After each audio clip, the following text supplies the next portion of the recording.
اعوذ باللہ من الشیطان الرجیم، بسم اللہ الرحمن الرحیم۔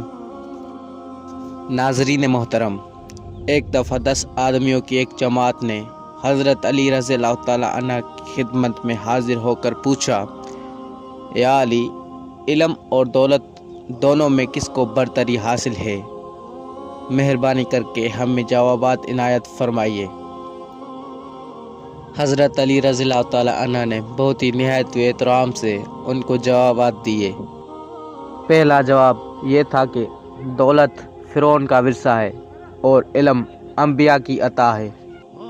دوسرا جواب یہ تھا کہ دولت کی حفاظت تم کرتے ہو جبکہ علم تمہاری حفاظت کرتا ہے۔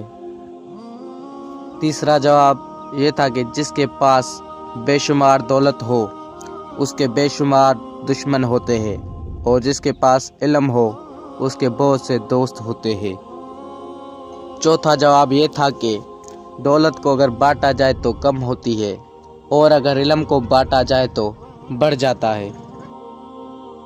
پانچواں جواب یہ تھا کہ دولت مند کنجوسی کی طرف مائل ہوتا ہے اور عالم شازی کی طرف۔ چھٹا جواب یہ تھا کہ دولت چرائی جا سکتی ہے جبکہ علم چرایا نہیں جا سکتا۔ ساتواں جواب دولت وقت کے ساتھ گھٹتی ہے جبکہ علم کبھی نہیں گھٹتا۔ آٹھواں جواب یہ ہے کہ دولت محدود ہے، اس کا حساب رکھا جا سکتا ہے جبکہ علم لامحدود ہے، اس کی کوئی انتہا نہیں۔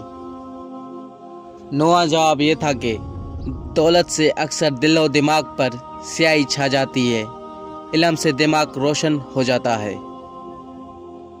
10واں جواب یہ ہے کہ دولت نے فرعون اور نمرود جیسے خدائی دعویٰ کرنے والے پیدا کیے جبکہ علم انسانوں کو سچے معبود کی قریب لایا۔